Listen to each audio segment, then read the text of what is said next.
India में मैं आप दोनों यहां पे फखर साहब और आप दोनों पाकिस्तानी, मैं आपको बता दूं, इंडिया में अगर आपको सेलिब्रिटी बनना है, ठीक है, तो आप इंडिया को गाली दीजिए, आप आर्मी को गाली दीजिए, आप आर्मी चीफ को गाली दीजिए, आप हिंदुओं को गाली दीजिए, suddenly you become a darling of the Khan market gang.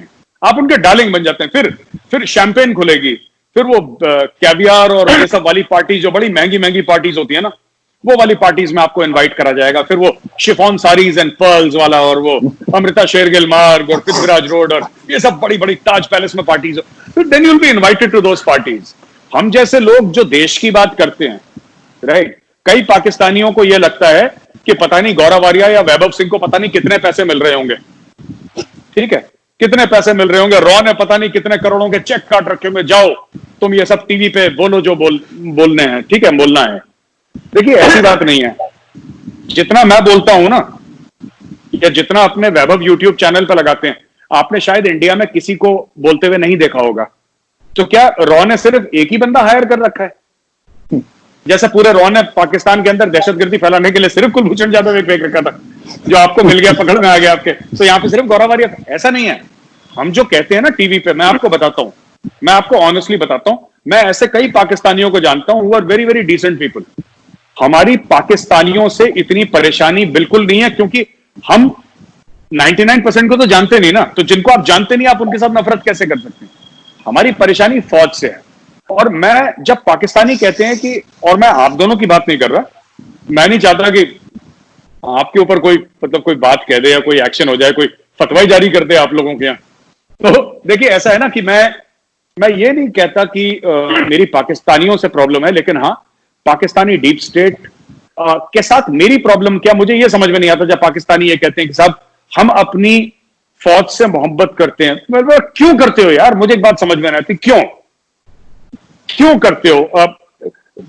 Bhutto को मार दिया, भुट्टो की बेटी को मार दिया, आपके 4 बार तख्ता पलट कर दिया, आपके आईन को फाड़ दिया, ये आपके प्रेसिडेंशियल पैलेस पर दौड़ चढ़े कि हम वहां पे बैठेंगे, आपका हालत खराब करती, पूरे मुल्क का कह रहे हैं हम अपनी फौज से मोहब्बत करते हैं। ये एक आपने स्टॉकहोम सिंड्रोम सुना है आप दोनों ने? स्टॉकहोम सिंड्रोम एक सिंड्रोम है जो मुझे लगता है कि स्टॉकहोम सिंड्रोम ये डिस्क्राइब करता है कि पाकिस्तानी पब्लिक जो अपनी फौज से मोहब्बत करती है वो स्टॉकहोम सिंड्रोम है। स्टॉकहोम में क्या हुआ था कि लोगों ने, हाईजैकर्स ने जो बंदों को हाईजैक करके पकड़ लिया था, उनको किडनैप कर लिया था, और over a period of time, ये बड़ी साइकोलॉजी की बहुत बड़ी स्टडी है Stockholm, it's a very interesting study in which जो पकड़े गए थे, राइट, उनकी बड़ी सॉफ्ट फीलिंग डेवलप हो गई थी अपने कैप्टर्स के लिए, उनके बड़ा एक सिंपैथेटिक फीलिंग हो गई थी अपने कैप्टर्स के लिए, जबकि उन्हीं को मार रहे थे, उन्हीं को तशद्दुद कर रहे थे। तो मैं कहता हूं जो पाकिस्तानी फौज और पाकिस्तानी आवाम की रिलेशनशिप है, that is actually like the Stockholm syndrome.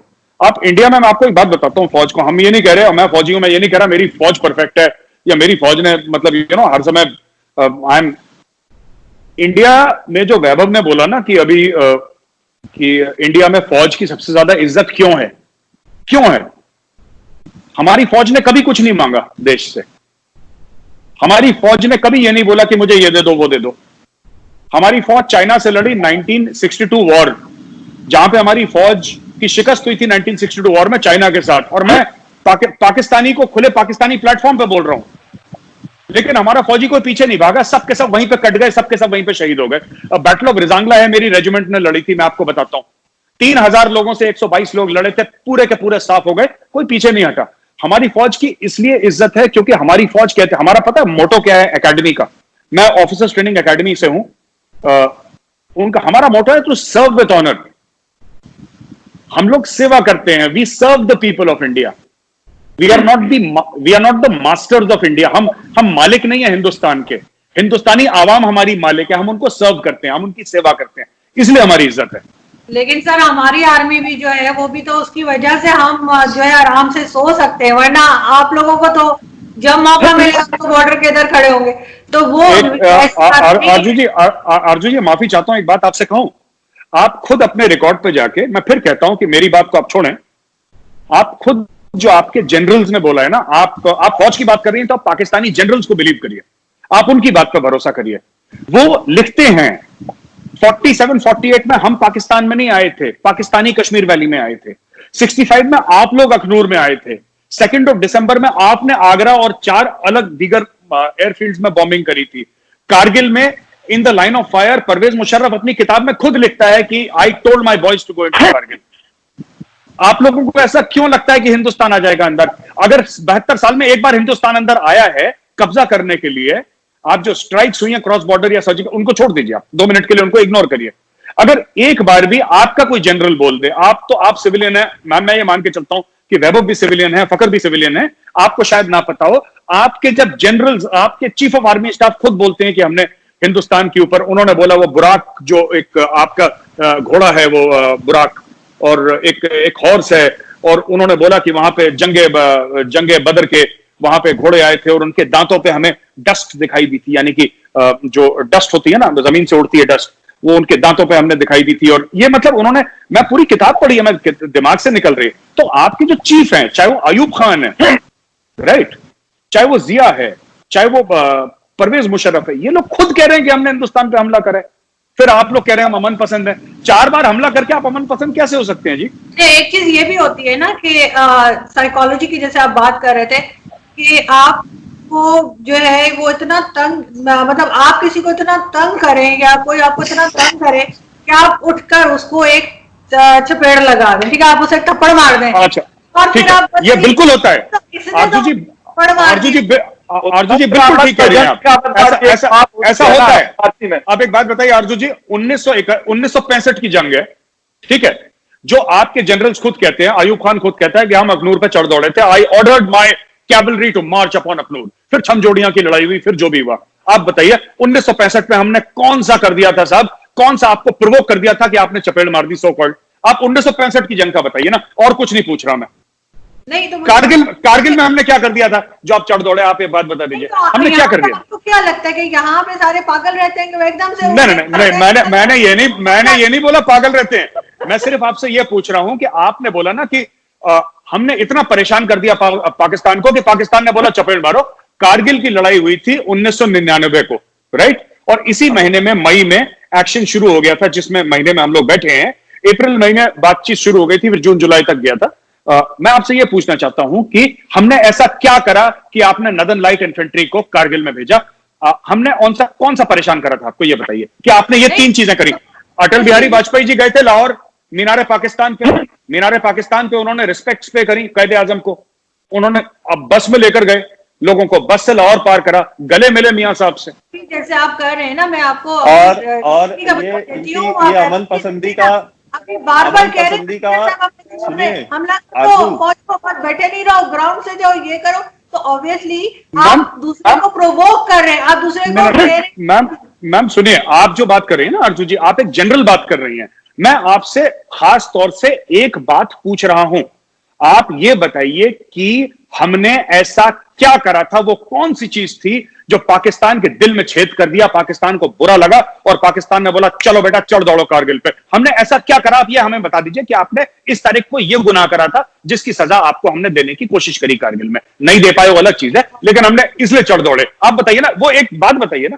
मैं 10 बातें नहीं बोल रहा अर्जू जी, हमने एक गलती करी होगी, बता दीजिए हमने क्या करा। ऑब्वियसली जाहिर है कुछ ना कुछ उस वक्त जो है, जाहिर है कश्मीर का भी इशू कब से चला आ रहा है, उस पे भी हो रहा होगा। और मैडम एक मिनट, है आप लोग पता नहीं लगता सर, आप लोग करते हैं, आपको खुद को पता नहीं लगता हमने क्या किया। अर्जू जी मैं बताता हूँ आपको, पहली चीज तो कारगिल कश्मीर में नहीं है, मैं ना बड़े पाकिस्तानियों को समझा रहा हूँ, मैं उसको मिक्सअप नहीं कर रही, मैं सिर्फ ये बता रहा हूँ आपको कश्मीर का इशू भी शुरू से सर चला आ रहा है। मुझे मालूम है कि कारगिल और कश्मीर एक नहीं है, मैं आपको यही बता रही हूँ कि वो इशू भी चला आ रहा था, और उसके बाद जाहिर आपके ऐसे जो स्टेटमेंट्स आ रही होंगी, जो हो रही होंगी, जो जनरल अजीज की जो ब्रीफिंग थी, जो परवेज मुशर्रफ की ब्रीफिंग थी, जिसमें मियां साहब बैठ के चिकन सैंडविच खा रहे थे, उन्होंने ध्यान नहीं दिया कि क्या ब्रीफिंग चल रही है।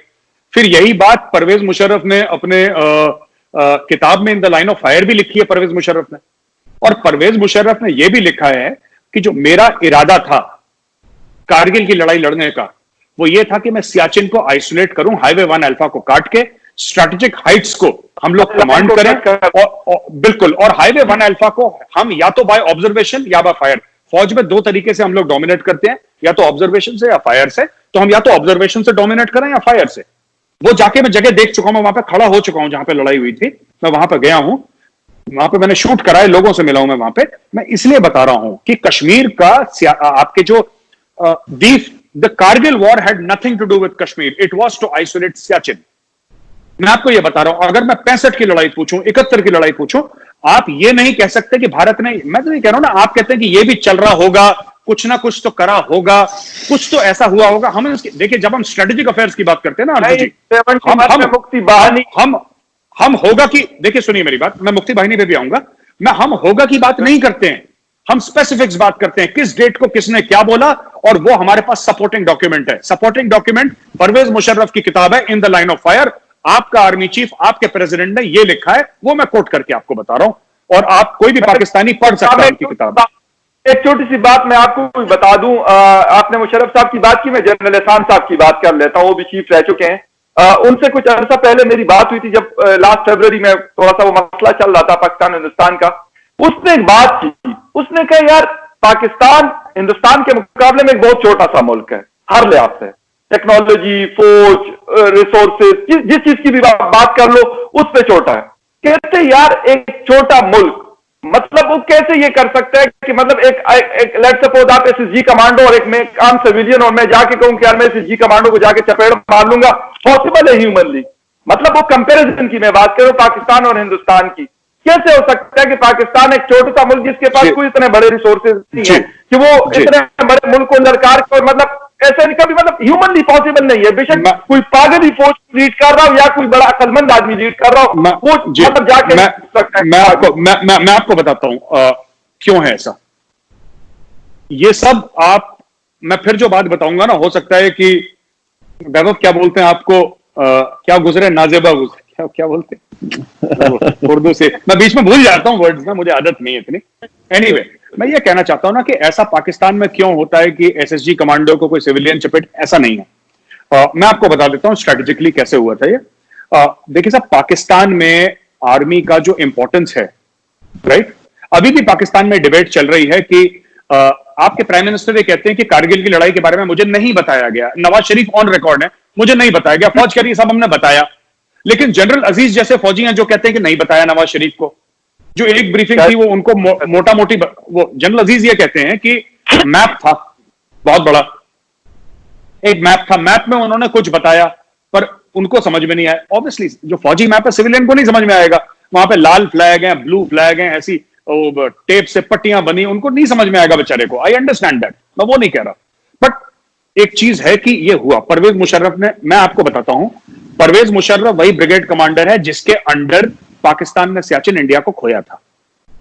परवेज मुशर्रफ ब्रिगेड कमांडर था पाकिस्तान की सियाचिन ब्रिगेड का, जिसका मुझे यह नहीं पता कि उसका नाम सियाचिन ब्रिगेड क्यों है, क्योंकि पाकिस्तान तो है नहीं सियाचिन में, लेकिन उस ब्रिगेड का नाम अभी भी सियाचिन ब्रिगेड रखा हुआ है, पहली चीज। दूसरी चीज मैं आपको बताता हूं कि फकर साहब, हम ये नहीं कह सकते कि आप सोचिए कि एक आम आदमी एसएसजी कमांडो को चपेट मार देगा, वो लॉजिक नहीं है। लॉजिक ये है कि आप मुझे यह बताएं कि ऐसा हुआ था कि नहीं हुआ था, और आप और मैं और वैभव या फिर आरजू, हो सकता है हम लोग गलत बोल रहे हो सकता है हम लोग अपने मुल्क के मफाद में, हम लोग हो सकता है झूठ भी बोल रहे हो सकता है मैं ही अपने मुल्क के मफाद में झूठ बोल रहा हूं, मैं ये मानने को तैयार हूं। पर मैं कह रहा हूं कि अगर आपका आयूब खान कुछ लिख रहा है जो कह रहा है मैं पाकिस्तान का आर्मी चीफ भी था और मैं पाकिस्तान का प्रेसिडेंट भी था, याया खान कह रहा है कि मैं प्रेसिडेंट भी था, मैं आर्मी चीफ था, मैं फील्ड मार्शल था और मैं सब कुछ था, और वो लिख के अपनी किताब में दे रहा है, फिर हम उस चीज को बोले कि नहीं साहब ये तो झूठ बोल रहा है और ऐसा तो हुआ ही नहीं था, तो फिर हम कहां पे पहुंचेंगे ऐसे। आपको मैं तो ये कह रहा हूं ना कि आप किसी इंडियन पे भरोसा मत करिए, लेकिन जो आपके मुल्क का प्रेसिडेंट, आपके आर्मी का चीफ रह चुका, उसकी बात पे भरोसा कर लीजिए, अगर आप मेरी बात पे भरोसा नहीं कर रहे। तो ये सब जो आप लोग दे रहे हैं, मैं आपको बता रहा हूं कि आप लोग एग्जाम्पल्स दे रहे हैं, आप लोग जिसको हिंदी में कहते हैं उदाहरण, आप लोग एग्जाम्पल्स दे रहे हैं। आप एग्जाम्पल न दें, आप बताएं, सोर्स कोट करेंगे साहब इस किताब में ये लिखा है, जैसे जाकिर नायक करता है ना, वर्स 24 पेज 3, ये बताओ आपको वैसे करना है कोट,